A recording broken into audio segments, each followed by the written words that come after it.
Hi there everyone, I would like to share with you the NIF National Innovation Visa State Nomination Path. As you may understand, the state nomination, if you receive state nomination, this is second line of priority.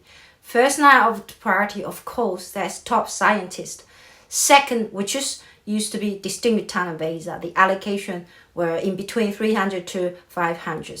So distinguished talent visa, now it's actually first line of priority processing, and second one, it's the state nomination. Today, Queensland State Government had a webinar with us and discussed the framework of state nomination. Now, first of all, I will provide information who's shared by state government, and then I'll come with my interpretation. I think this is really important. It's not just about read website and then just read it all through. It's really about my interpretation, and that's our value on that. So state nomination will consider a few elements of candidates, ethnic creators, right? Ethnic creators, distinct talent one. So someone is distinct talent, they will still consider nomination for them. Of course, someone who's a top scientist, R&D, right? R&D can be biotech, it can be science, it can be, AI, it can be anything to do with the technology, right? AI. So R&D researchers, they're likely to commercialize products. So someone can be a researcher, state nomination, state will consider nominator for them as well.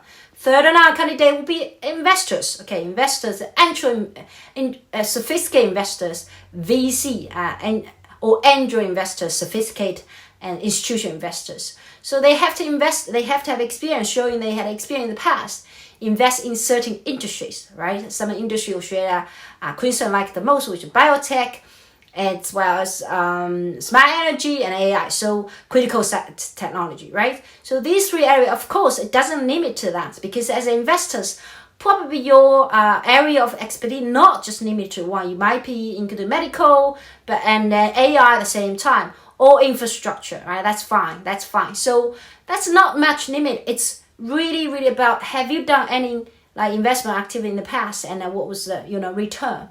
And what you want to invest in your share in Queensland, that has to be really out of significance, right? A third line of candidate they want to consider. Fourth line, of course, will be someone who's entrepreneurs, right? The business, they'll have business or they have products that's able to scale in Queensland. That's really important, scale in Queensland.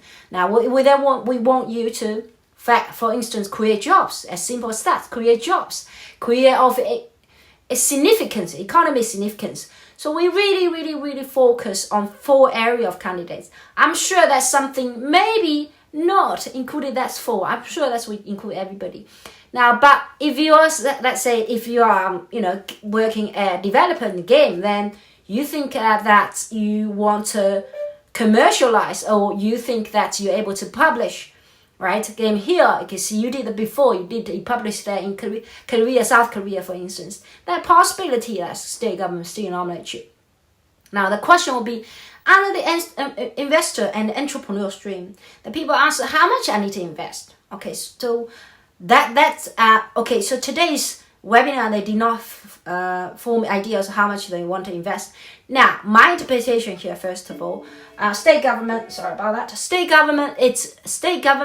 it's unlikely to announce the amount of money that it invests, right? First of all, because it will be in conflict with the federal government.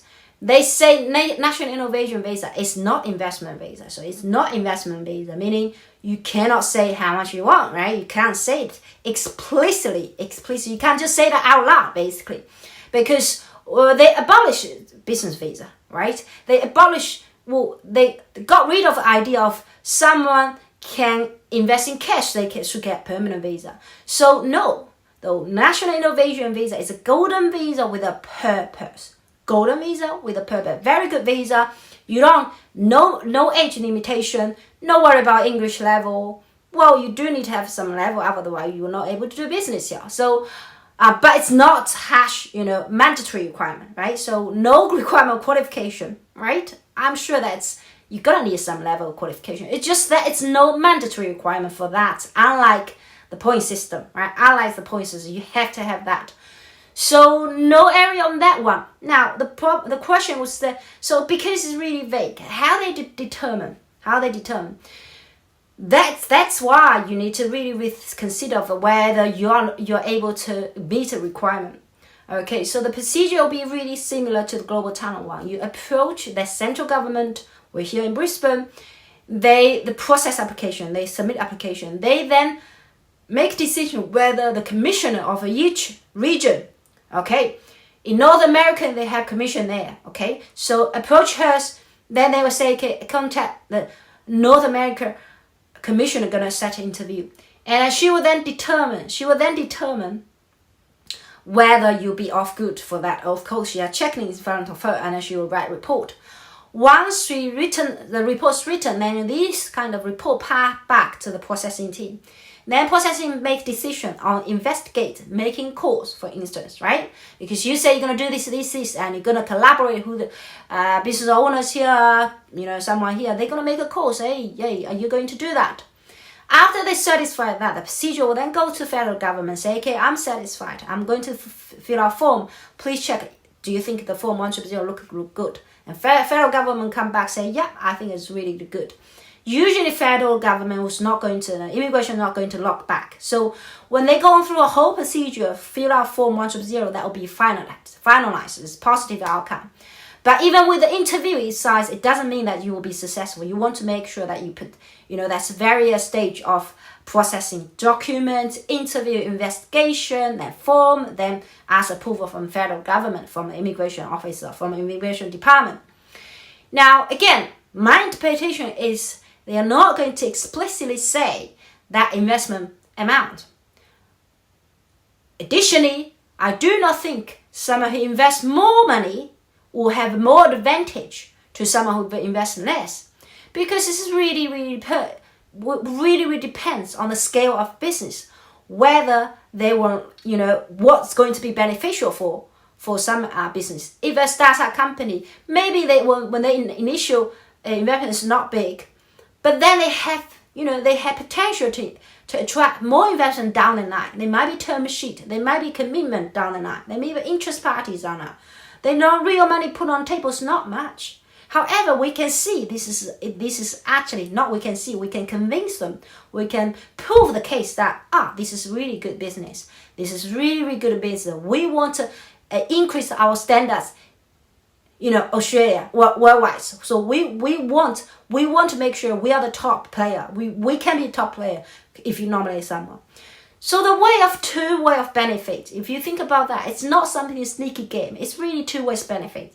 Government looking at it, why am I going to do this work for you? Sign up form and do an interview, bunch of things like that. Why? Because I believe you can bring state, benefit to us. And as a local member, I want people to invest in Queensland, please. But it doesn't mean that you have to, right? If your business will be successful in New South Wales, in Sydney, your business may be successful in Melbourne, your business will be successful in Toowoomba, or in Hobart, in Western Australia, in Adelaide. It doesn't really matter. It may be your business, a gaming business in Sydney. It may be creative industry, like film industry, or VR. It might be in Adelaide. It doesn't matter. Really about how likely, if your business is likely to be successful in South Australia, then you approach South Australia for nomination, isn't it? So it's really about where you stay. It's your business would be thrive in that state, so that you approach that state. So in the future, maybe for instance, maybe you will go, you will say, I invest in New South Wales, but I stay in Brisbane. Is that absolutely, because 858 does not. Now it's the same 858 does not has condition for you where you want to stay, where you reside. Okay, so it's really important. I'm sure I'm going to share more information about state government nomination, including New South Wales and Victoria. I think they are three major players here, and we are familiar with the process. But if you have any comment questions or want a free assessment, hit the link below, and I'll get back to you. Thank you.